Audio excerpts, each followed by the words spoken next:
knew this offseason would be crazy, but some of this stuff coming out now is unhinged. This might be the craziest offseason in history. I can't remember an offseason where it was this crazy. This many superstars, this many All-NBA players, Kawhi, Ja Morant, Jaylen Brown, LeBron, Giannis. Like, so many, like, man. So this was a crazy year. The draft was crazy. You know what I'm saying? Like, man. For example, probably the biggest move was Giannis. I mean, LeBron is great, but he's also 42. But guess what? The Heat are secretly not confident about their roster at all. We know this because they gave up a ton to get Giannis, then lost elite shooter Norm Powell. But now they're panicking because after losing out on LeBron James, it's all unraveling. From Miami media guy Dan Le Batard, I'm just now beginning to get the texts. The Heat are curious how it is the Sixers did this. The texts I'm getting are time for Pablo to see if he can find out, because the $3.9 million is about half of what the Heat were offering. So the stuff around Fanatics, ex-minority owner Michael Rubin is suspicious. Really, they're suggesting a Kawhi aspiration scandal from LeBron because of $7 million bucks. So Michael Rubin is the owner of Fanatics, and because LeBron did his festival the other day, the Heat are suggesting he had to have paid LeBron under the table. What? Because Miami could offer 15, but he took 8? This is... I don't think it was that. I think it was just, it's probably some business opportunities. I mean, the nigga LeBron is not stupid, gang. That's one thing about it. You know what I'm saying? I don't think he's doing nothing illegal, though. I think that would be disingenuous and egregious for you to assume that the billionaire... I mean, of course, billionaires are sleazy and slimy, but I'm not just going to jump to them conclusions. Like, over $7 million, are we going to say that? No. But is it probably some off-the-court benefits that he going to get by being in the New York, Philadelphia area for a year or two? Absolutely it is. And I don't think it's a coincidence that he signed to Philly after being at Fanatics Fest. No, I don't think that's a coincidence. But I don't think it's some illegal weird shit, though, either. Billionaire LeBron we're talking about. He's going to risk it all for $7 million. Now, you could say, oh, this is the Heat believing in themselves so much, they can't understand why LeBron would say no, or they're freaking out about next year. I mean, a confident team would say good luck, or just nothing at all. Not float crazy conspiracy theories. They clearly had a lot riding on the 42-year-old, not good. But speaking of LeBron, we are learning a lot more about his big announcement. So man decided Philly had the best chance to win the championship out of the teams he considered. I don't think so, bro. We also know he asked Cleveland to trade for Kyrie because he didn't want to play with James Harden, and would only play with the Warriors if they got Anthony Davis. So it took this long because he didn't love the idea of playing with Philly, but they were the best at the end of the day. Right. But what's crazy is that Celtics GM Brad Stevens created all this good fortune for his rivals. One maybe bonehead decision killed the C's and helped Miami. What y'all think about Boston, though? Boston don't look bad. They still got Tatum. They got Paul George, who could be a great number 2. I think he was always best as a number 2. I don't think he would have... Early in his career on the Pacers, it was looking good, but he was running into the LeBron super team, so I don't really put too much on him on that. And then he had an injury. But other than that, like in OKC, he was like the number 1 option, and Russell Westbrook was kind of like the point guard, second option. I think Paul George under Tatum works. I think he's just a slower, older type Jaylen Brown player, a little taller. But I think it still works, though. And they got Mitchell Robinson. Shit, I just bit my tongue. They got Mitchell Robinson, too. You feel me? I think that's valid, though. I think that's hard. I don't think that's like no slouch. I'm interested to see how the Heat gonna look. You know, I live in Miami. I'm interested to see how the Heat gonna look. Because the Heat either could be really bad or really good. But I don't think the old man Bron and his punk-ass 76ers, even though Iverson is my second favorite player ever, I don't think they win it. And I'm calling it right now. LeBron is going to choke. He's going to choke. He's going to choke away in the playoffs. That's what he's going to do. He's going to choke, just like he always chokes. He's going to choke again in the playoffs somehow, some way. And y'all going to blame it on everybody else. But we all going to know it's really LeBron's old ass fault. You know what I'm saying? Because he ain't going to move the fuck around. Come off the bench, homie. Sit your ass on that bench, old man. What is you doing? You're 42 years old, bro. It's time to come off the bench and play to 23 minutes, 24 minutes a game, nigga. You ain't playing no defense. You take the ball, nigga, you're Rajon Rondo, okay? Don't fucking come out here trying to score no 19, 22 points shit. Get you 10 assists, 7 rebounds, maybe like 8 points, nigga. 8 points. If that don't happen, they ain't winning shit. Now, if that happened, they gonna win. me in Philly. So Stevens could have had the Greek Freak, but Milwaukee wanted Ugo Gonzalez and Baylor Shireman, 2 role players who had a good year.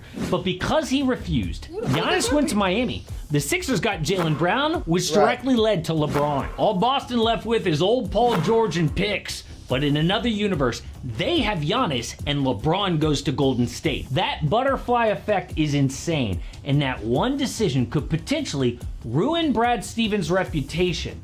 Reminds you of Nico Harrison. Man made smart moves to build a finals team around Luka, then one bad choice and you're an idiot forever. But there were under the radar I don't think he did that to Luka. I think that was ownership. Ownership didn't want to pay him.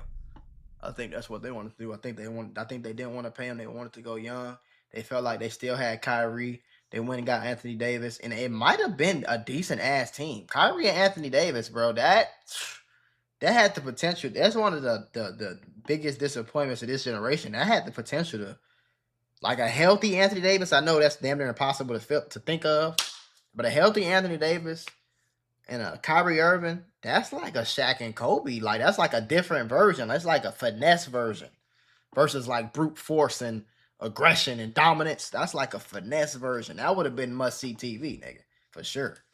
That are just as dumb, and one of them's being investigated by the NBA.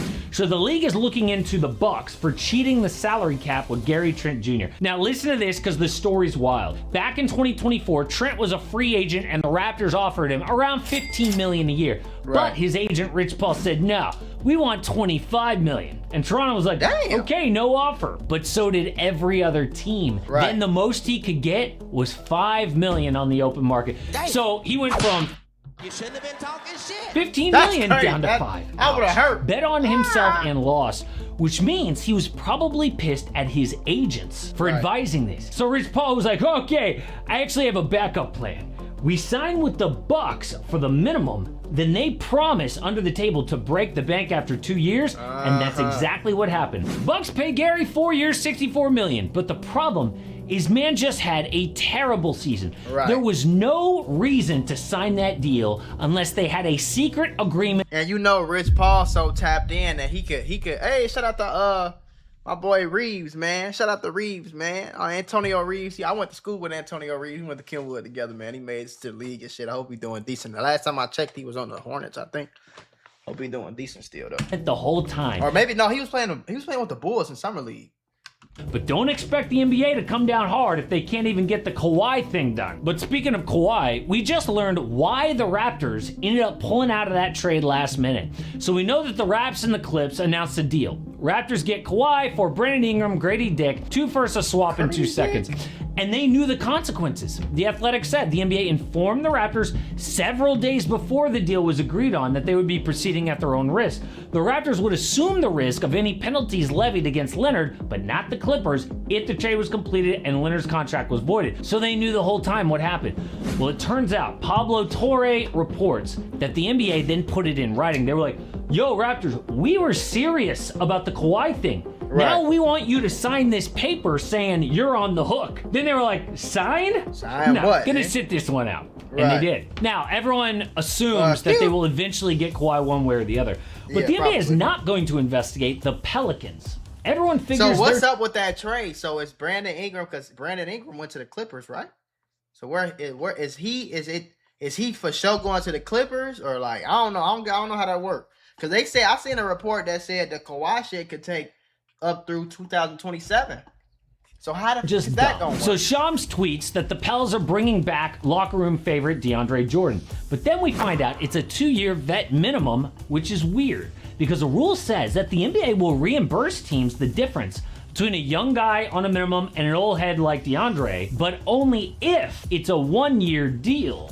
Now, because it was 2 years, the entire $8 million will count against their salary cap. What, they didn't know the rule? So people immediately dunking on him like the most unserious franchise in sports or dumb organization. For sure. But then the Pelicans told Mark Stein, no, we knew the rule. But sources say the Pelicans were convinced that Jordan had interest elsewhere that he was prepared to accept, and didn't want to lose the 37-year-old's locker room influence. Yeah, after being like one of the worst teams in the league, couldn't lose him. So they outbid teams. They're a bidding war. for 3-point per game DeAndre Jordan, sure. Or this is just the same team that sent their own top 10 pick in a loaded draft for Derek Queen last year, among other mistakes. So this team is actually that dumb and is covering their tracks for another mistake, or not. You can decide. But a deal with still no official explanation was Ja Morant to Portland. You're telling me that the Blazers make the playoffs for the first time in years. That was weird. I didn't get that. I don't know where I would have sent Ja if I could have pulled strings and if it was up to me. But the Trailblazers, they got like 5 point guards in it. I just don't be understanding who is running some of these fucking organizations. I would have said LeBron. I mean, Ja in Chicago wouldn't have been bad. Ja in Brooklyn could have been okay. You know what I'm saying? Like, if those teams want Ja, that makes sense to me. Hold on, let me look something up real quick. NBA teams. Let's see all the teams in front of me real quick. Okay, Brooklyn, like I said, would have been cool. Milwaukee, obviously, but they kind of rebuilding, so it's whatever. Atlanta, it probably wouldn't have worked. Denver wouldn't have worked. OKC wouldn't have worked. Utah really wouldn't have worked like that. Phoenix wouldn't have worked like that. Houston would have been interesting. The Suns might have been okay. Might have been interesting a little bit. But those teams make more sense. Why does Portland want them? Have an all-star Denny Avdia, and they're going to risk that for Ja Morant? Yeah, they plan on starting the worst defensive backcourt ever with Ja and Damian Lillard off an Achilles tear. No, that's crazy. And Denny, best with the ball in his hands, but Ja needs the ball too. Right. Not to mention stunting Scoot Henderson's growth. Why would they do this? Well, Blazers reporter named Sean Hyken has an idea. He says the Ja trade is actually right in line with new owner Tom Dundon's philosophy on taking on distressed assets. Ah, that's true. Dundon made billions in subprime auto loans. Basically, he would make risky loans that sometimes paid off big. So, in this case, all they had to give up for Ja was matching salary. Not even Yeah, but it doesn't make sense, though. It's still, like, I get it, but it's just like wasting his time, wasting your time.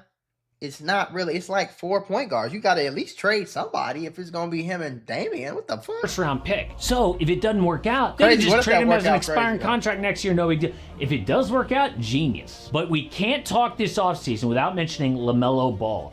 Now this one did make sense. The Timberwolves were just eliminated in the second round because the Spurs doubled Anthony Edwards constantly, unafraid of the playmaking around him. So Minnesota responds by going all in for LaMelo at point guard. I mean, they did trade everything to get this guy. First, they had to salary dump Julius Randle to the Brooklyn Nets to get under the second apron.